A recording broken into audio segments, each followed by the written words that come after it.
भद्रा जो है, भद्रा लगना, भद्रा का महत्व क्या है, आखिरकार भद्रा क्यों लगती है, इसके बारे में दर्शकों के साथ आप जो ज्ञान है वो साझा करें। भद्रायां द्वेन कर्तव्ये श्रावणी फाल्गुनी तथा श्रावणी नृपतिम हंति ग्रामम दहति फाल्गुनी। ऐसा कहा गया है कि श्रावणी और फाल्गुनी दोनों ही भद्रा के अंदर नहीं करनी चाहिए।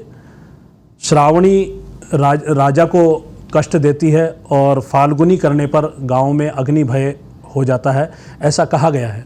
भद्रा वस्तुतः सूर्य और छाया की पुत्री है, जो शनि की बहन भी है, और यह उपद्रव करने के कारण इसको ब्रह्मा जी ने श्राप दे दिया था कि आपको शुभ कार्यों में नहीं लिया जाएगा।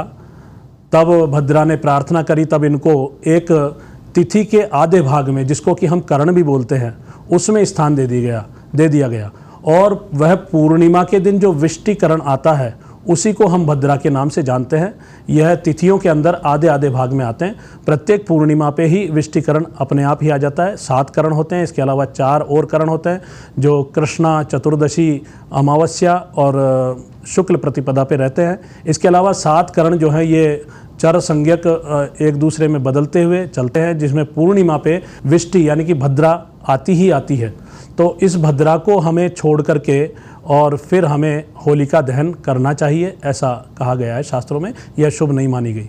आपने होलिका का जिक्र किया है यहाँ पर, इसके साथ ही हम ढूंढा एक राक्षसी है, उसका भी यहाँ पर जिक्र करना चाहेंगे। उसका क्या महत्व रहा है इस पूरे त्यौहार के दौरान, उनका जिक्र क्यों किया जाता है, उनकी पूजा क्यों की जाती है? बहुत ही प्रचलित शब्द है। जब बच्चे होते हैं और उनका जब तक ढूंढ नहीं पूजा जाता तब तक उनके यहाँ पर उनके जो तिलक किया जाता है वो भी खड़ा तिलक नहीं करके आड़ा तिलक किया जाता है। ऐसी मान्यताएं हमारे यहाँ पे प्रचलित है। उनका ढूंढ पूजा जाता है। ढूंढ इसलिए पूजा जाता है क्योंकि ढूंढा नाम की एक राक्षसी, यह संवाद आया है पुराणों में। जब एक बार युधिष्ठिर ने भगवान कृष्ण से पूछा कि यह होलिका क्यों मनाई जाती है, तब भगवान कृष्ण ने स्वयं युधिष्ठिर को यह पूरी कथा बताई कि सतयुग में एक राजा हुए थे रघु।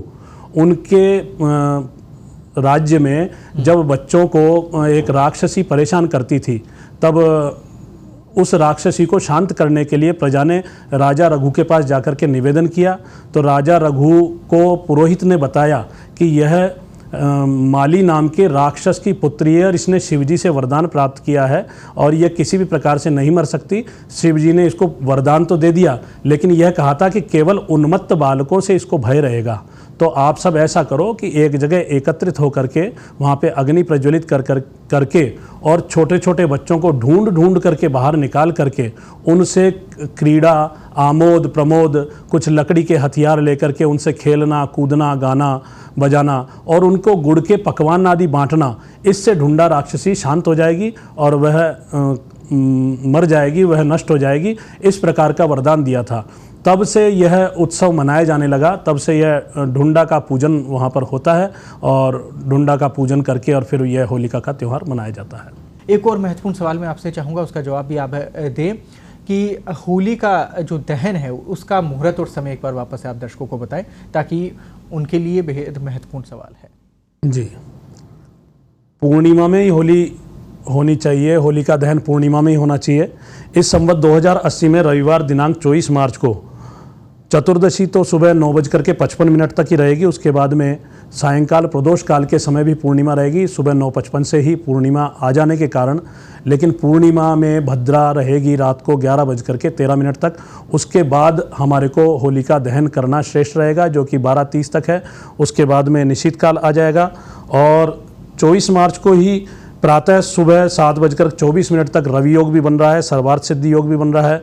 इस बार कुंभ में शुक्र, मंगल और शनि बैठे हैं और सूर्य, बुध और राहु मीन राशि में बैठे हुए हैं।